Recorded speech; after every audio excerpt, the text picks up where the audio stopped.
Avec Minispot, j'apprends tellement de choses. Avec Minispot, j'apprends tellement de choses. J'espère que mon Seigneur sera satisfait de moi. J'espère que mon Seigneur sera satisfait de moi. Alhamdulillah, Alhamdulillah, Alhamdulillah, Alhamdulillah. Que l'islam et mon iman soient de plus en plus forts afin d'être auprès d'Allah. Voici le véritable trésor. Assalamu alaikum les enfants. Aujourd'hui, Inch'Allah, nous continuons la série sur l'histoire des prophètes. Aujourd'hui, nous parlerons de Suleyman alayhi salam, qui est le fils de Daoud alayhi salam. Les chers enfants, Allah Azza wa Jal dit dans le Coran: et Suleyman hérita de Daoud, et dit: ô homme, on nous a appris le langage des oiseaux, et on nous a donné part de toutes choses. C'est là vraiment la grâce évidente. Surat An-Naml, verset 16. C'est-à-dire que Suleyman alayhi salam a hérité de Daoud alayhi salam la prophétie et la royauté, et non les biens matériels. En effet, les enfants, les prophètes d'Allah Azza wa Jal n'ont pas en héritage les biens matériels. Notre prophète, Mohammed sallallahu alayhi wa sallam, a dit: nous, c'est-à-dire les prophètes, ne laissons rien en héritage. Les biens que nous laissons derrière nous sont une aumône. Ainsi, le prophète Mohammed sallallahu alayhi wa sallam nous informe que les biens que laissent les prophètes ne sont pas considérés en tant qu'héritage, comme c'est le cas du commun des mortels. Au contraire, leurs biens sont des aumônes et ils sont distribués aux pauvres et aux nécessiteux, sans que leurs proches n'en reçoivent rien. Car comme vous le savez les enfants, ce monde était pour eux insignifiant et revêtait peu d'importance à leurs yeux. Reprenons donc avec l'histoire de Suleyman alayhi salam. La parole d'Allah que nous avons vue: ô homme, on nous a appris le langage des oiseaux, veut dire que Suleyman alayhi salam connaissait le langage des oiseaux, c'est-à-dire qu'il pouvait parler avec les oiseaux, et donc de ce fait, il exprimait les intentions et les désirs de ces oiseaux aux gens. Ensuite, Suleyman alayhi salam dit: et on nous a donné part de toutes choses, c'est-à-dire tout ce dont a besoin un roi pour gouverner. Suleyman alayhi salam avait à sa disposition équipements, outils, armées d'hommes, de génies, d'oiseaux, d'animaux et de démons. Il maîtrisait science et connaissances, et il avait la capacité de comprendre et d'exprimer les idées des créatures, qu'elles soient douées ou non de parole. Il dit ensuite: c'est là vraiment la grâce évidente, c'est-à-dire c'est une bénédiction de la part du Créateur des cieux et de la terre qui a décrit cela.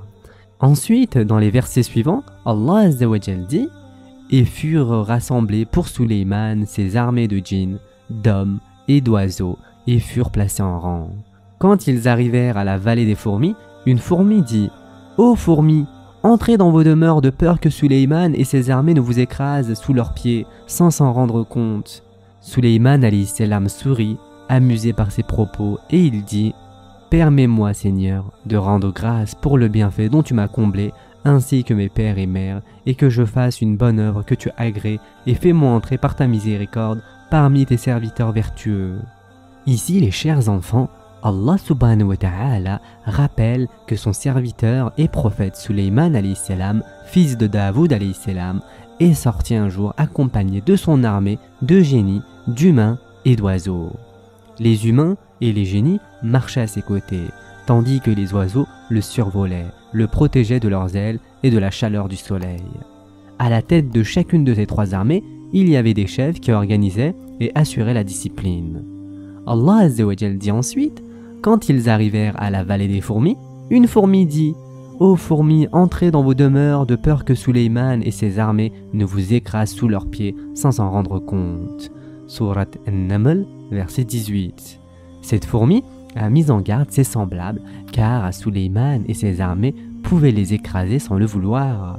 Suleyman alayhi salam comprit les paroles et les conseils sages qu'adressa cette fourmi à sa communauté, et il sourit, heureux de cette faveur qu'Allah lui a accordée à l'exclusion de tout autre être humain.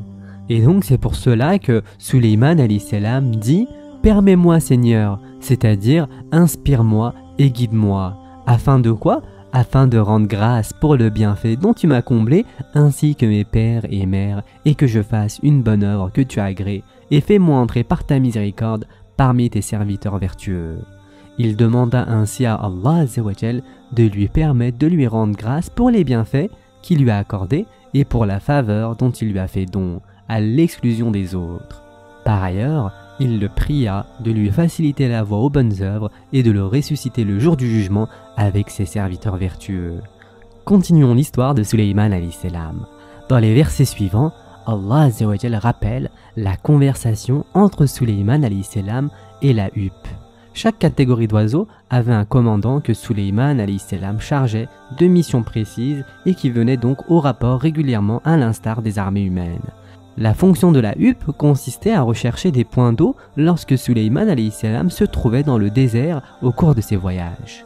Allah Azzawajal avait doté la huppe d'une capacité qui lui permettait de détecter et d'apercevoir l'eau dans les profondeurs de la terre. Une fois l'eau détectée, elle informait Suleyman alayhi salam afin que l'on creusât la terre et y puisât l'eau. Or, un jour que Suleyman alayhi salam convoqua cette huppe, il ne la trouva pas à sa place habituelle. Et en effet, ceci est rapporté dans le Coran. Il dit « Pourquoi ne vois-je pas la huppe? Est-elle parmi les absents? Je la châtierai sévèrement. » Il la menaça donc d'un sévère châtiment. Ensuite, il dit « Ou je l'égorgerai, ou bien elle m'apportera un argument explicite. » c'est-à-dire une justification qui la fera sortir de cette mauvaise posture. Allah Azzawajal dit ensuite « Mais elle était restée absente que peu de temps et dit « J'ai appris ce que tu n'as point appris ». C'est-à-dire « Je t'ai apporté des informations que tu ne possèdes pas ». Et la huppe dit « Et je te rapporte de Saba une nouvelle sûre », c'est-à-dire une nouvelle véridique. J'ai trouvé qu'une femme est leur reine, que de toutes choses elle a été comblée et qu'elle a un trône magnifique. La huppe ici, les chers enfants, décrivit la situation des rois de Saba au Yémen, qui avaient bâti un immense royaume. À cette époque, la royauté avait échoué à une femme qui était la fille d'un roi mort sans laisser d'autres enfants qu'elle. Quant à cette parole d'Allah, que de toutes choses elle a été comblée, c'est-à-dire que la reine de Saba disposait de tout ce dont rois et monarques peuvent disposer, et qu'elle a un trône magnifique, c'est-à-dire que son trône était orné de toutes les variétés de joyaux, de perles d'or et de pierres précieuses. La huppe mentionne ensuite leur incroyance et leur adoration du soleil en dehors d'Allah, le diable les ayant égarés et détournés de l'adoration d'Allah, l'unique, sans associé. Et en effet, ensuite, dans les versets suivants, « Et qui sait ce que vous cachez et aussi ce que vous divulguez ?» C'est-à-dire que Allah connaît aussi bien le secret que l'apparent, qu'il s'agisse de choses matérielles ou abstraites. Allah, point de divinité à part lui, le Seigneur du trône immense, c'est-à-dire qu'il possède le trône immense qui n'a pas d'équivalent chez les créatures. Suleyman alayhi salam envoya alors la huppe avec son message dans lequel il invitait la reine de Saba et ses sujets à l'obéissance à Allah et à son prophète, et il leur demandait de se soumettre à son commandement et son pouvoir. C'est pour cela qu'il leur a dit « Ne soyez pas hautains avec moi et venez à moi en toute soumission ». C'est-à-dire « Venez à moi soumis et obéissant sans hésitation ».